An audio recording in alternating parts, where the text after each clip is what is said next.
we're gonna move on out of the combat sports area. We did that for the first full I don't know how long of this particular segment, but we're gonna go to some hoops.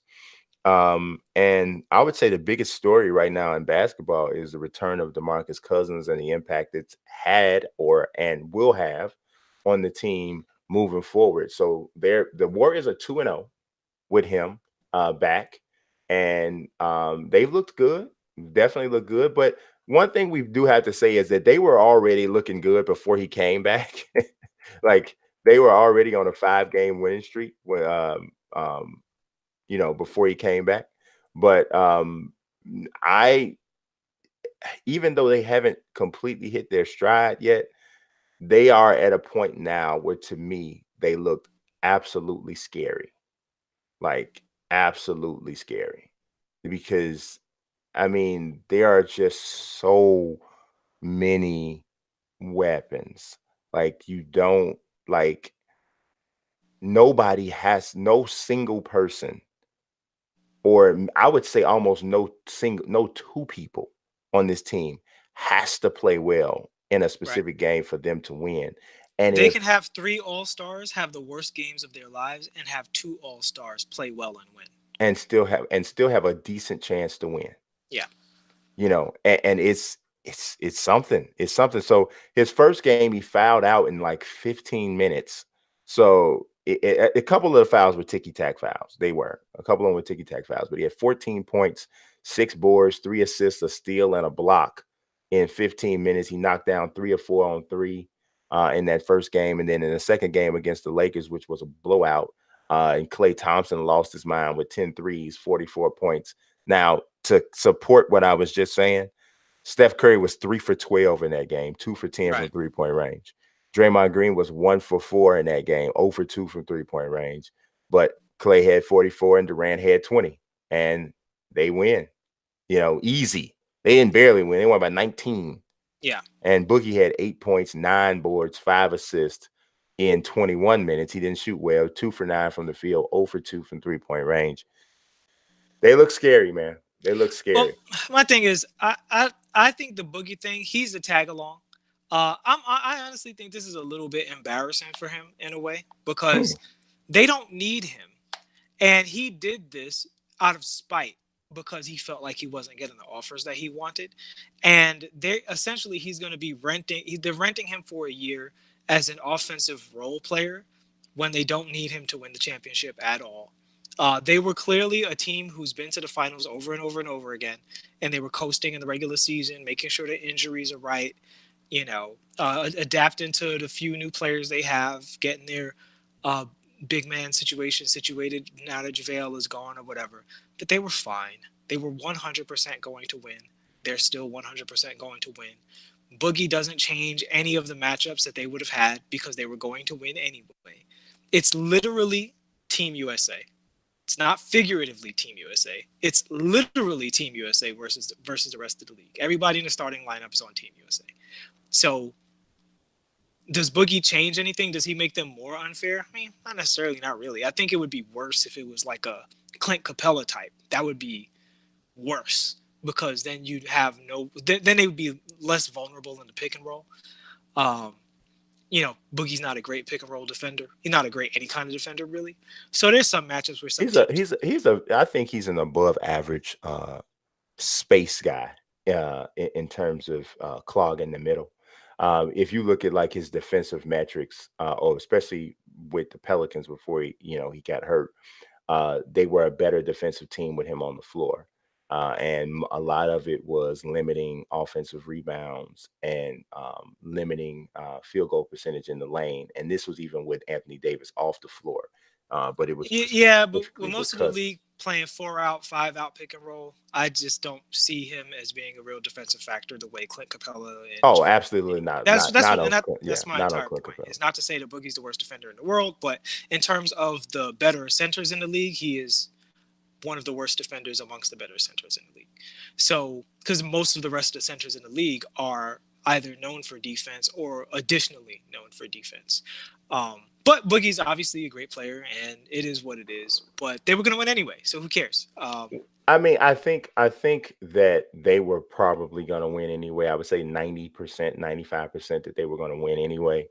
I think that what Boogie brings is if he continues. I disagree with one specific point that you said, though.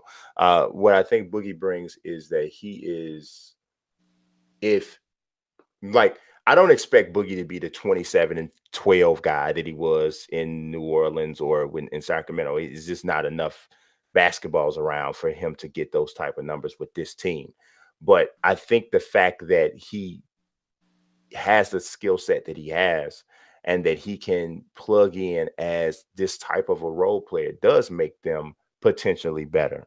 Uh, Maybe the end result is still the same, but the route to the end result could be Well, different. we're not disagreeing on that point. I'm just saying I don't care the difference between winning by 18 and winning by 22. I don't know if that really matters to me. Yeah, Like I don't know. I mean, I think that they're at a place now where they could run the table in the postseason and not lose a game.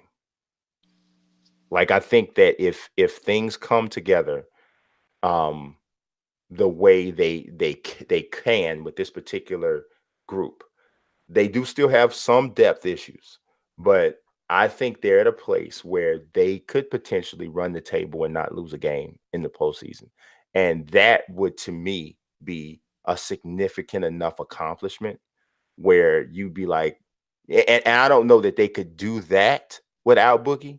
Like, they might lose a game or two. Not at the end of the day, they still win the championship, right? They might even get pushed even further than that. I mean, because I think that there are some teams. I think Oklahoma City and Houston, if they're healthy, could still, without Boogie especially, could still make Golden State nervous. I mean, because Oklahoma City's defense and individual matchups on offense, I think, are still a little scary for Golden State in a series. But if Boogie plugs in the way that I know, the way it appears he can, I think that it could take them to a different level of a championship team, to a level of all-time greatness for this singular season. And depending on how much you value that, you know. no, yeah, I don't think it's going to get there because I honestly think that Boogie more allows them to play less. Right? Mhm. Kevin Durant described it very well. He basically said, when you bring in another person, you go from, I think the numbers he used was, maybe you go from 20 shots to 17 shots or 17 shots to 13 shots. But you know that the shots you get are going to be a higher percentage of really Yes. easy, good shots. Which And I think makes them better. but I think that what's going to happen, because they're not gunning for it the way, because they won 72 games, right? 73 games. So, in the previous season. So they're not going to have a regular season accomplishment bigger and better than that. But that And wasn't this team. I mean, because Durant wasn't on that team. it's still the Golden State Warriors from a franchise standpoint. And what I'm saying is, I don't think that they're going to play Boogie so much.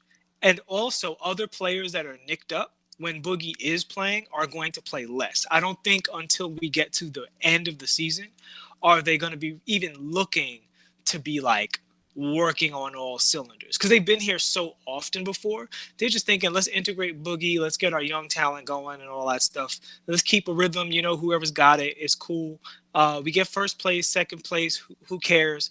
And then come later March, April, they'll start to really look to like perfect it. Mhm. You know what I mean? So I don't think the regular season is going to be anything different for them or better than anything they've done in the past at all.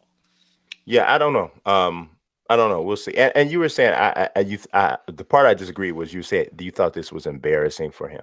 I don't think so. I think that because this playing with Golden State and being on this team seems to have allowed him to take his guards down a bit. He seems different, like on the sidelines, on the just period. He seems different. He seems less agitated. And I'm not one of those people that think Boogie just walked around agitated all the time just because of the way he would act on the floor. I know that's basketball, and that's a whole different there's a whole separate guy to that, right? And but he just seems different. He seems lighter. He seems to almost appreciate not being the only guy that people are talking to all the time, like not being the main attraction all the time, because he just doesn't have the type of personality that he wants to be that guy anyway that everybody's always talking to. Because he made a comment after the comeback, the debut. He said, this was about the most fake love I ever received in my life. He said, just all these people over. He said, I don't know how Steph and Kevin and them do it all the time. This is just, oh my God, like I couldn't do this every day, you know. And so I think that being amongst all of those other great players is something that he really enjoys and he likes. So I don't know if he enjoys it enough to take less money to come back. Probably not, but I do think it's something that he enjoys. So I don't think he's embarrassed by it at all. I think I don't think. I'm just saying from a legacy standpoint. Boogie Cousins before his injury was arguably the best big man in the game, and now people are, well, if Boogie comes back, is he going to be the same player he used to be? Oh, he doesn't really have to do anything because he's on Golden State. That's a really, really different place than going back head to head with Joel Embiid for the title of like best true big in the league. He's not going to be in that conversation until he leaves Golden State, which is, I don't know, from a competitive standpoint, that seems a lot to give up. Yeah, I think that considering you suffered an injury that had people questioning whether or not you would ever play again, and considering this is absolutely probably for all, this is probably going to be a temporary situation. So you say I'm going to go and win a championship and play on arguably one of the greatest teams that ever been assembled, and I'm going to do it for a season, literally what equates to him for 37 games, and I'm going to rebuild myself here, and then next year I can go out and get money. I don't think that's a huge sacrifice for him to make. I don't think that's a huge thing that this huge shot to his ego or anything like that. I think it's definitely something that's passable for sure. It's like, yeah, I got to do this, and then I'm gonna show all y'all. I'm gonna show all y'all. Everybody that said I wasn't, I'm gonna show all y'all. But that's just my take. But either way, I'm interested in watching and seeing what happens with them. But Pocket, I'll be weak. I'm rather unique.